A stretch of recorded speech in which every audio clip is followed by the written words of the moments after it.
हिंगोली जिल्ह्यामध्ये भीषण पाणी टंचाई निर्माण झालेली आहे। जिल्ह्यातील अनेक गावांमध्ये तांड्यामध्ये टँकरच्या माध्यमातून पाणी पुरवठा केला जातोय।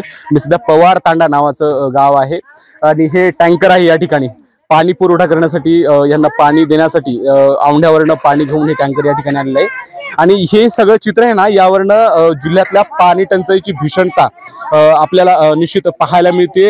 एक दृश्य काय ते अनुभवायला मिळते। आपल्यासोबत येथील पाण्यासाठी भर उन्हात आलेल्या महिला आहेत।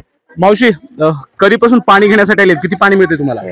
2 घंटा झाले भाऊ, 5 भांडे पाणी भेटले। बरं, आता 5 भांडे काय आम्ही पिया की ढोराला द्या की वासराला द्या की माणसाला आंघोळ करा पाहिजे। पाणीच पुरी होईना, आम्हाला पाणीच पाहिजे। आम्हाला लाईट आणून द्यायचं, लाईट द्यायचं, विहिरी झाली आमची। बरं, हा दादा, कधीपासून उन्हामध्ये पाण्यासाठी सगळी 3 तास आले, 3 तास। मला आता पाण्याचं फार म्हणजे भलतीच तकलीफ होती। वयवर्ध माणूस मी, मला का पाणी घड्या हांडा घेऊन डोक्यावर येत नाही, काय नाही। दुरून पाणी आणावं लागतं, ह्याची नाही पाणी नाही। जलजीवन विहीर झाली, त्याला लाईनची सुविधा नाही। लाईनची सुविधा नाही, त्याला सौर ऊर्जा करायला पाहिजे ना। शासन लक्षावर नाही, म्हणजे विजेची सोय करून पाणी उपलब्ध केलं। विजेची सोय। मावशी, किती पाणी मिळते तुम्हाला?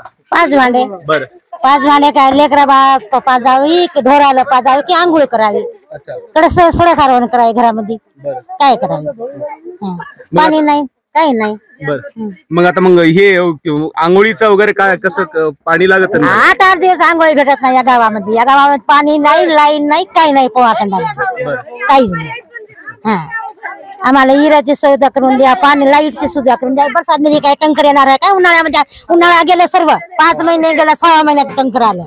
हा, काहीच नाही। काय मागणी काय तुमची? आम्हाला लाईनीची व्यवस्था करायला पाहिजे। लाईन जर झाली तर आमची जनजीवनची हिर रेडी आहे आणि लाईनीचे 37 वोल उभे झाले तर आम्हाला उद्यापासून बी पाणी भेटतं। हा, कायमस्वरूपी पाण्याची व्यवस्था करावी, जेणेकरून अशा पद्धतीने तारांबळ होणार नाही। जे पाणी मिळतंय ते फक्त 5 हांडे मिळते, कमी पाणी मिळतंय। त्यामध्ये दिवसभरासाठी वापरण्याचं पाणी, पिण्याचं पाणी याचं नियोजन कसं करावं हा प्रश्न उभा असल्याचं नागरिक सांगते। त्यामुळे प्रशासनानं पाण्याची कायमस्वरूपी व्यवस्था करावी अशी मागणी येथील नागरिकांची आहे। कॅमेरा पर्सन आकाश माधव दिपे, एबीपी माझा, पवार तांडा, हिंगोली।